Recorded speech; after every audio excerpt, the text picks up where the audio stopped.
Formatting. It's one of those things that people are afraid to ask about, and so they just write their scripts and they're wrong. Of course you're afraid to ask. I mean, how dare you enter a professional field without knowing every little esoteric detail of how to get the job done? So let's break this shit down. Interior. Inside a 100-foot tall Russian Tsar, bowels. Here's an example scene. So the scene heading is what starts off a scene. We start with interior, INT stands for interior. Sometimes it'll be EXT, which is exterior. Then we add the location, which is inside of a 100-foot tall Russian Tsar. And then we add the sub-location, which is bowels. You can add day, after, or night, or morning, or evening. If you're putting scenes in space, I can tell you from experience that you don't need day or night because space is night. Then you have some exposition. Rasputin, 40s, male, bald with long hair, sits hunched over a small table shuffling cards. Okay, so we're capitalizing the first appearance of the character because we want them to be eye-catching, we want them to be memorable.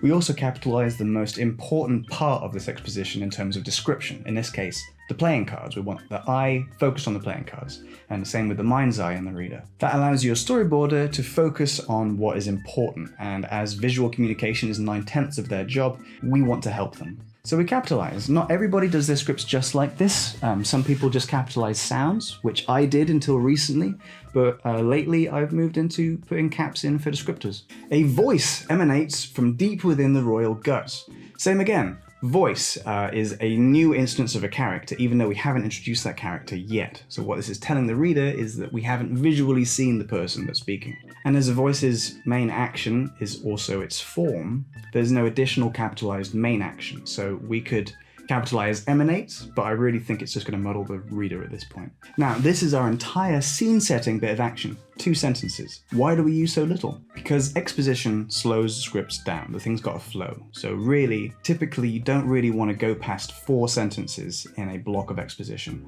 Ideally, it's just 1 or 2 sentences. You want the thing to flow. How do we use so little? Well, we only say things that are necessary to the story. We could have a slow truck in on the Tsar's anus to start with, build some tension, but absolutely not necessary. Plus we'll be putting the storyboarder out of work. Echoing drips of renal fluid, echoing through the bowels would add another dimension, but then we're putting the sound designer out of work. If you want to make the reader feel gross and clammy, then you can add details like that if you'd like. If that's not your primary aim, it's better to just communicate directly what's happening. Really, a director and an actor want to read these scripts and put all of their own thoughts in them, so it should just be a skeleton for them to then add muscle to. Next up, dialogue. Satan, off-screen, ready to lose Rasputin? This character has not been introduced yet, and has not been seen, so we're half introducing them in the dialogue. If you really want to commit to keeping the reader in the dark about who this person is, given that Satan hasn't actually introduced themselves yet, you can just continue using voice until they actually introduce themselves as Satan. But the thing is, you kind of piss off the professional who's reading it. It's like going into a pitch and then them being like, right, so how does the season end? And then you being like, oh, it's a secret. They need to know. They can handle the truth. Anybody who's reading this, who is intelligent, can extrapolate from incomplete data. They can understand that we're engaged in a little micro suspense given that Satan hasn't actually introduced himself yet. Because Satan's not present yet, we add OS, which is the out of shot signifier. Sometimes this will be VO, which is voiceover, and that's for narration, for when a character isn't actually present. Sometimes you'll get video if they're present but on a screen. Maybe it'll say phone. Whatever the device that they're coming through. Spray of cards as Rasputin flinches. Okay, let's view this through the eyes of the storyboarder, right? Here we're telling our storyboarder to open the shot with the card spray, probably obscuring our character. And once the cloud of cards falls to the ground, a flinched Rasputin is revealed. Rasputin, stutter, show yourself, demon. So here in dialogue, you'll notice that we've added what's called a parenthetical. Now, a parenthetical is a modifier. It's an acting tip. It's how the thing is to be delivered. It's usually only ever used if the attitude of the line is different to the delivery of the line. Show yourself, demon reads like this booming, demanding Gandalf thing, right? But in this case, it's like a worried, stuttering thing, which the actor isn't necessarily going to glean from the script if it's not there. You need to let the actor know the line isn't played as it's read, so we add this modifier, a parenthetical. If we go back to the first line of dialogue, ready to lose Rasputin, we don't need cocky or smug there, because it's implied. And if the actor wants to deliver it like an 18th century dandy, you should fucking let them. That's why they're being paid well, to use their experience how they see fit. light touches in scripts all the time. In dialogue, you can use a function called dual dialogue. This is where you put two sets of speaking roles aside one another, and it's assumed that they're happening at the same time, or they're speaking over each other, or one person is in one part of the room muted. But it depends on the show. In animation, because we've got so little facial data to go off, it can be confusing when two people are speaking at the same time. The last thing to explain is transitions. Transitions move us between scenes. They look like this. They're aligned to the far right in the script, and when you're eyeballing sheets of paper, if you've got like an editor or a producer or a director, it really helps them when they're leafing through scenes. So we can cut to, fade to black. We can really do whatever we want. I'm a big fan of smash cut. Smash cut 2 is good in comedy because it implies we're not expecting the scene to end, or we're moving from a quiet scene to a hectic one, or vice versa. Writing for yourself versus writing to a director. I picture a shot in a certain way. I hear a line a certain way. I hear every syllable's inflection a certain way, and my insistence that everything ends up sounding like that in the end product may get me killed by an editing team one day. So I write for myself first. I write a very long document that is just turgid. It's so full of these descriptors and suggestions.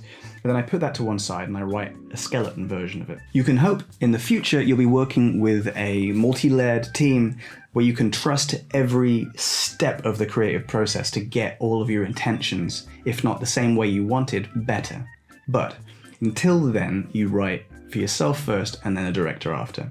Because if you've got the direct for yourself version first, if you end up directing your own work, then that's going to be really useful. And if you've got a director's version, if somebody else ends up directing it, it's going to be really useful to just be able to hand over something and be like, okay, look at this one, don't look at my messy one. Thing is to exclude shot descriptions like dolly or worm's eye view or ped in or truck in, things like that, unless, again, they're like super important somehow to the story, which they very rarely are. Stating what expressions people have when irrelevant to the plot, because again, that's the actor's domain or the director's domain. In general, let your actors make decisions. It's really tempting to put italics for all the emphasis in bits of dialogue, or to put bold text in dialogue. Leave everything open to interpretation unless they're details that are crucial to the actor. If you yourself are directing actors, you will almost certainly, if you're just starting out, be directing amateurs, so leave those bits of your script in because they're going to be really helpful later. One of these videos is going to be about directing voice actors, and by golly do I have a lot to say on that subject. Honestly, the disconnect between writer, actor, and director, I think it really impairs scripts. It's a liability because only one person really knows how this thing is meant to work, and it's the creator. Especially when you're just starting out. It's really frustrating to have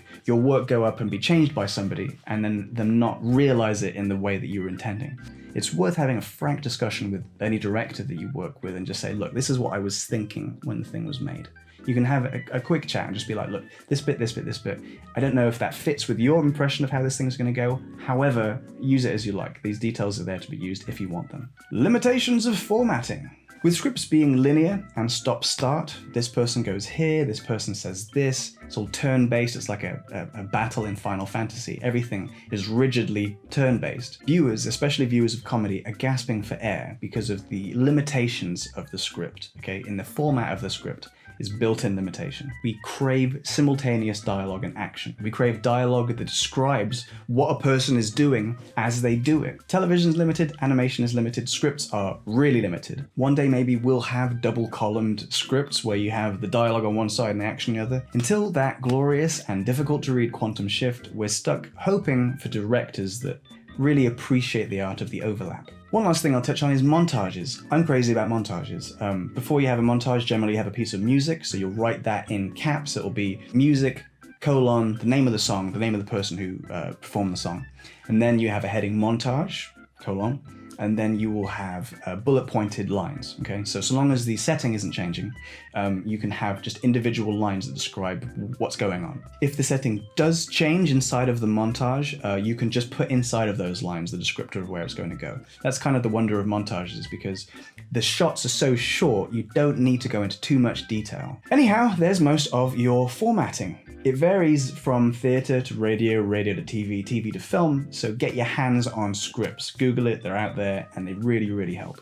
Next up, breaking down a scene. We're starting with the opening scene, which is my favourite, judging by the amount of unfinished scripts I have in my possession. As usual, you can go to Patreon and see next week's video a week early, but otherwise I'll just see you here in a week.